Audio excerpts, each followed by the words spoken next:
Well, welcome to another edition of the preview show towards the World T20 here on All Fast Talk Straight.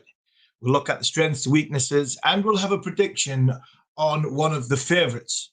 Don't forget to like, subscribe, and leave a review. Today, it's all about...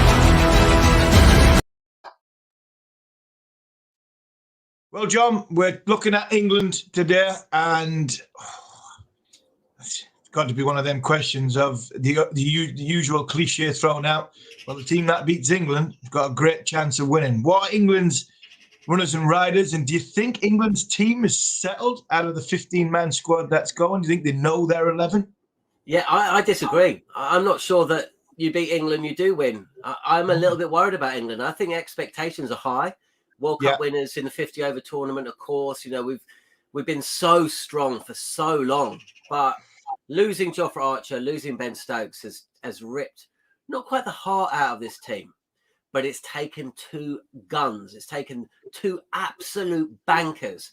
And now when you look at the 11, I'll have to say, I reckon there's probably only two bankers left. Whereas if you've got four and one of them's a key all-rounder and one of them bowls in the power play and at the death and is Jofra Archer, wow, I think England are heavy, heavy favourites. But now, real concerns over wickets in the power play. Less so with the batting, but they've got a big question to make, as they have done for quite some time, about David Milan. So yeah, I about 2 weeks ago, Harmy, I was thinking England one of the two favourites with India. Now I'm a little bit concerned they're even going to get through the group. So yeah, not quite sure. By the way, thanks for joining us on Bowl Fast Talk Straight here on YouTube with Steve Harmison. Get your questions in, and I'll get them to Harmy. But well, look, let's get started, Harmy, by looking at England's strengths.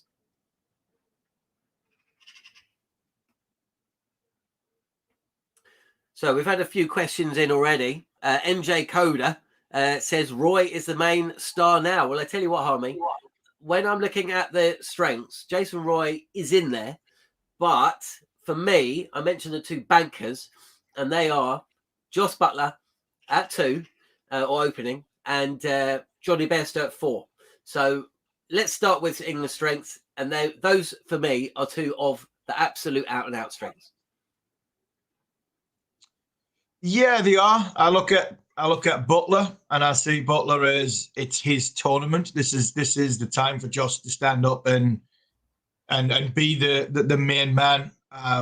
Talked a lot about his record in Test match cricket. This is his record at number 4 between 2014 and 2017.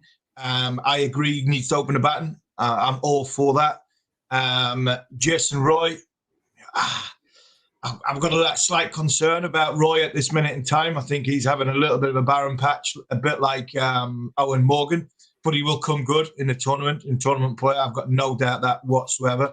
I think Morgan's last 5 games at the IPL, but class is permanent for me. I think he'll turn up and lead his side well and lead from the front. But when you're looking at strengths, I see Buttler being key at the top. Yes, Morgan's having an indifferent time. Is his place in the side guaranteed? Well, he has to be because he's captain. You say that. He said the other day he'd drop himself. I could see him dropping himself. He is that kind of guy. I can see him dropping himself, but I just look at this as I think he is needed more than ever without Stokes and Archer, because I think his ability to change the game through a bowling change, a tactical change, a field change. I think it would be too much on Jos to do that in the battle, in the heat of the UAE. So no, I don't see him dropping himself. Livingston at 6, and are we going to leave a few runs out there by having Livingston at 6 and Moeen Ali at 7? Quite possibly. Strength. I think that's a good strength point of view at the bottom end. Let me ask you a question, because Herbert Ayers said, your mate Vaughan, and if you haven't seen Michael Vaughan's Test of Time with Harmy, go and check it out. It's brilliant. Says, should Milan, your man Vaughan says Milan should be dropped. Does he choose up important power play deliveries? Now, that is the point I was going to make. How difficult is it to leave out the number 1 T20 batsman? Look, it's a huge call, this, isn't it? But essentially, England could drop their number 3 batsman bring in Moeen Ali at number 3. You got Bairstow at 4, Morgan at 5, Livingston at 6. All of a sudden, you get Ali in there. It also strengthens the bowling, doesn't it? Because it allows you that luxury of playing another seamer. So could England take out one of their statistical strengths and actually strengthen the side even more and give it the balance that it has been robbed from losing Ben Stokes?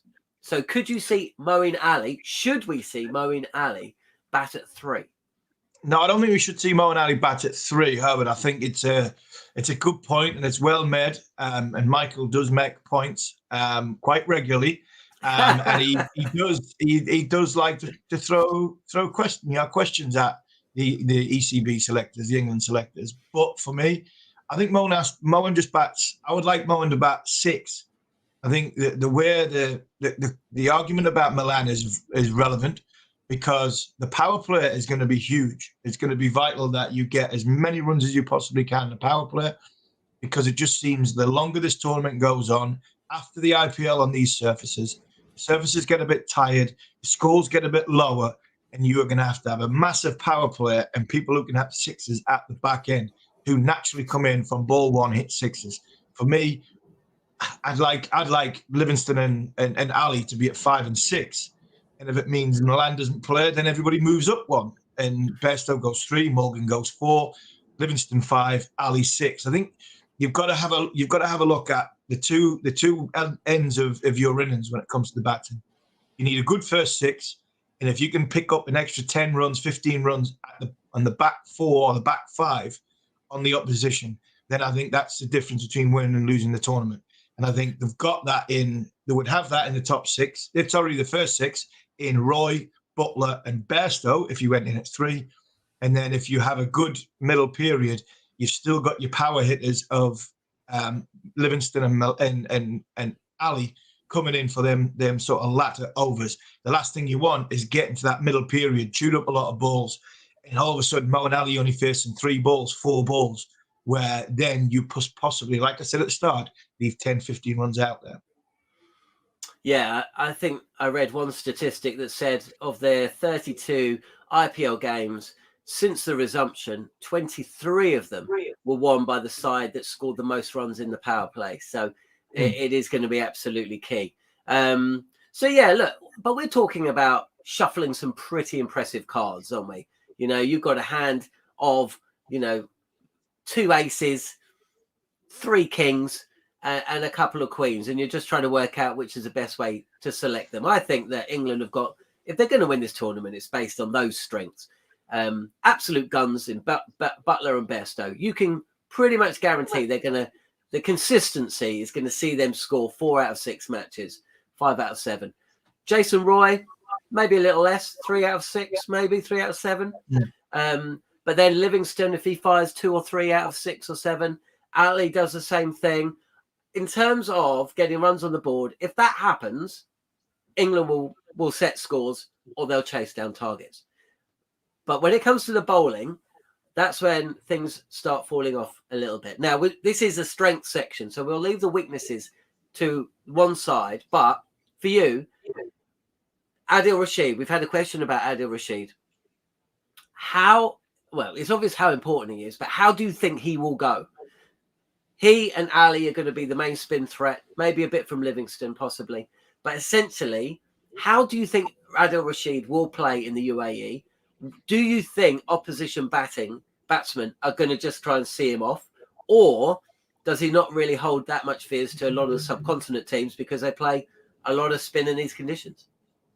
No, I think Adil Rashid is going to be one of the top spinners of the tournament. When you've got the ability to turn the ball both ways on surfaces that are going to get tired as the tournament goes on, like I said before, it's going to be harder to score. It's going to be harder to hit.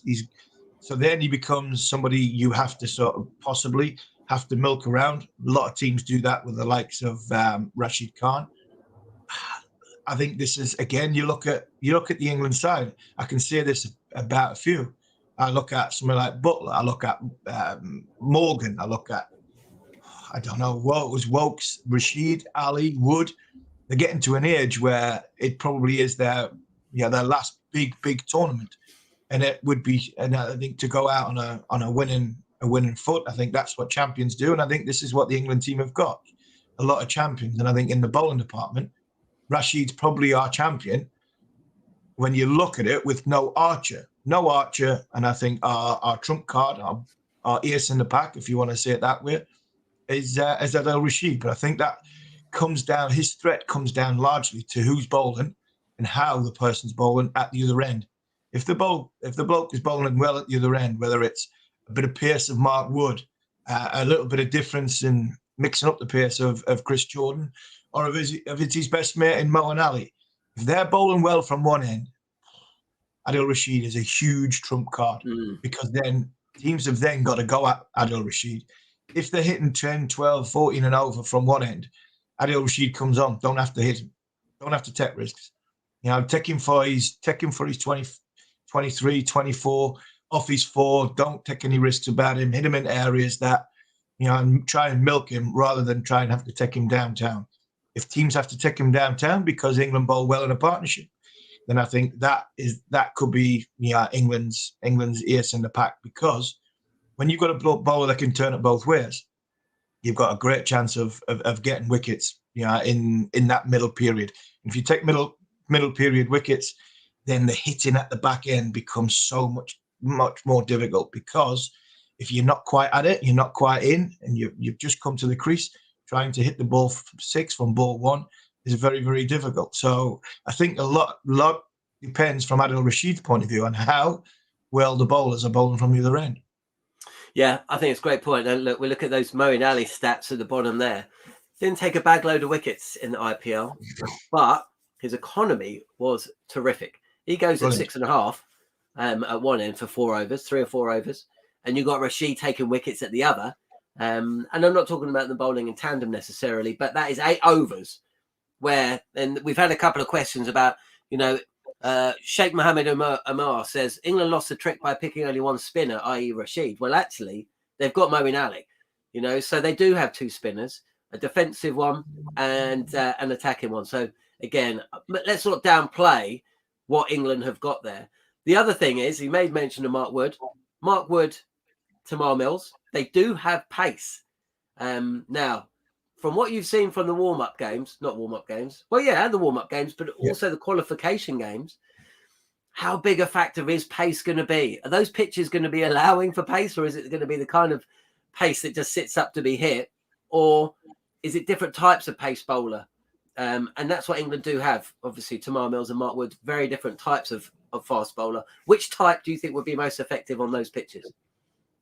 I look at the way Mark Wood and Mills bowl the ball into the pitch. You look at bowlers that have bowled well in the IPL that have hit the deck hard, and they've been very, very difficult to sort of hit through the line of the ball. The minute you go full is the minute you get belted, no matter what size, shape, pace you've got. You give a batsman his hands free in the modern day game now, you get belted. So they'll need a little bit of variation of the slower balls, which they have got. They've got obviously extreme pace when it comes to the short ball, but is it going to get up? Probably not. But I think that back of a length, just above the top of the stumps, hit the pitch hard in different surfaces as the tournament goes on, then I think you'll see seamers become more effective at cutting down, the run rate. So I think England have got a lot of bases covered. Yes, we'd love Archer and we'd love Stokes to be out there. I still think England have got a lot of bases covered. If they go with one less batsman and one more seamer, I'm not sure that is the right way. As much as I don't really want to see Mo and Ali bat 7, I still think that's the best balance of England's side. They'll likely go with Wood. Whether they go with Mills, I'm not so sure. I think in the early part of the tournament, they'll go with Wood, Jordan and Wokes with the 2 spin twins, and then you've got a little bit of Livingston. But I think that the seamers do play a big, big part in this tournament. It wouldn't surprise me if a couple of overs of spin in the power play to try and get them, buy them power play wickets. And I think England have got some experienced 2020 cricketers in Wokes and in Jordan. So for me, they've got a lot of bases covered when it comes to the bowling department. X factor, yes, we'd love him, but he's not there. It's like checking Jasprit Bumrah out of the Indian side.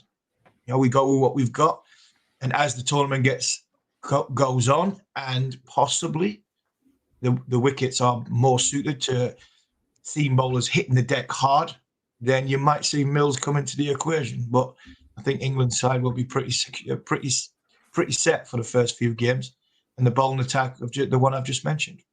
Okay. Well, look, we've gone to town at length. I feel a bit more confident, so thanks for that. Yeah. Let's look though at the weaknesses. So we've talked about the spin. One area of concern for me is the lack of wicket-taking ability in the power play. England have been notoriously poor at that over the last couple of years. And if you're ever going to take wickets, that's when you want to be taking wickets. So what can they do to arrest that? Who do you see bowling the first 6 overs? One quick one from get one out of the way from Moeen Ali. Is it going to be one of Willie or Wokes? Will Tamar Mills bowl there? I mean, how's your reading of it?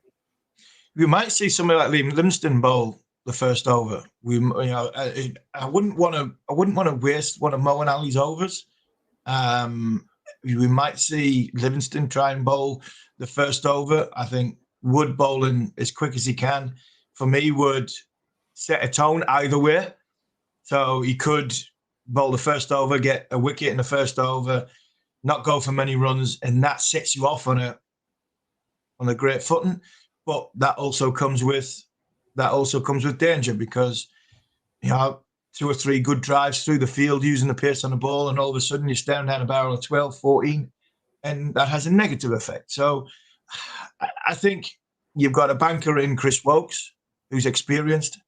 It wouldn't surprise me if he takes one of the first 2 overs. Then you've got a little bit of Wood, an over from Jordan, and the back end of a Jordan or a Mills. I can see Jordan playing, to be fair, so it'll be Jordan in overs 4 or 5, and then you might have an over a spin then, whether it is, if Moeen Ali does take the first over, then Livingstone might come in, or Rashid might come in for the last one. But I can see 2 overs of spin in the first 6 and 4 overs of seam, and possibly 2 of them, if he goes well, from Mark Wood trying to go at a batsman who's trying to go at him. When a batsman is going at pace, it's a great contest. It's a great game. And it's arguably 50-50. And if England can win them 50-50, more 50-50 battles throughout the 20 overs, then they'll win the cricket match. And I would imagine that's the way Morgan would go.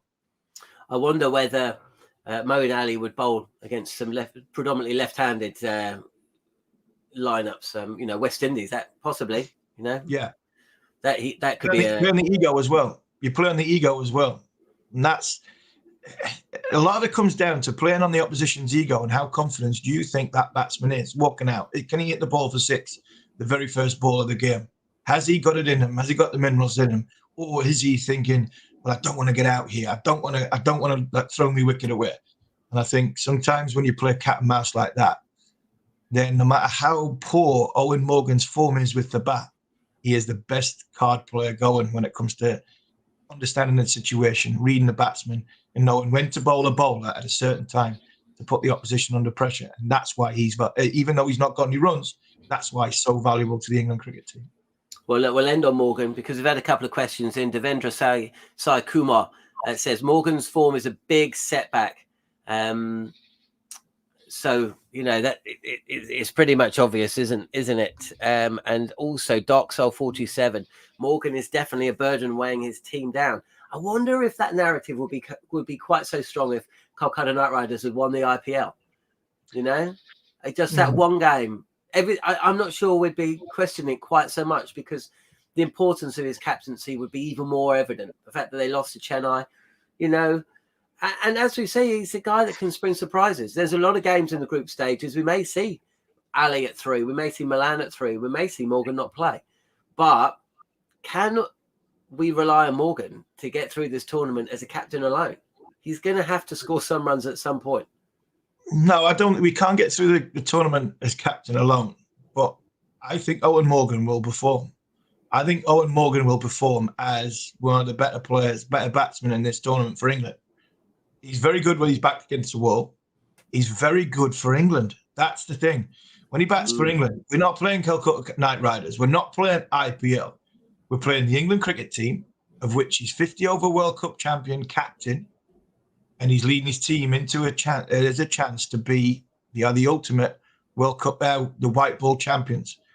That, for me, is a different Owen Morgan, and I think he'll perform. I've got no doubt he will perform.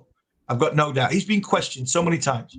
Owen Morgan's been questioned so many times, and he's never disappeared. Not because he's captain, because he's a very, very fine player. And I think Owen Morgan will perform in this tournament. I've got no doubt of that. Not only with the captaincy, but I think he will perform with the bat as well. Okay. Note to the producer, clip that, get that out there. Okay, let's get to your predictions, Harmy. I was a little bit downbeat at the start of the show. I feel a bit more like energized now. But your prediction for England at the T20 World Cup? I think England win the group. I think they've got a great group. They've got a good game, first game. It could be the end of. It could make or break the West Indies. England win. I think England win. Then that knocks West Indies out of the top two. I think you look at the others. Australia not firing. Sri Lanka, South Africa don't look anywhere near the side. So I think England have got a good group, and I think they win it. I think they win it comfortably. And then from there, the semi-finals. I've just got a funny feeling Pakistan are going to get through in the second place in India's group. So I think India will run away with that. Is it going to be an England-India final, which everybody's predicting? I'm not so sure. I think it'll be a very, very close contest between England and Pakistan in the semi-final. I'm going to back England. I'm going to back England to win it. Come on, you got to win it. All right. I'll allow you to back England to win it. I don't think England are going to win it, but I do feel a little bit more confident that they're going to get through the group. So thanks for that. Listen, we're going to be back tomorrow, aren't we? Same time, same place. And this time with a live show, we're going to be looking at India to really assess their chances. A team that we enjoy watching so much during the summer here. Could they bow out? Could Virat Kohli bow out as captain with another medal? We shall see. But look, thanks for joining us on the show. Thanks for all the questions. Sorry we couldn't answer all of them. Back tomorrow, we'll try and answer as many as we can here on Bowl Fast Talk Straight. But for now, thanks for watching.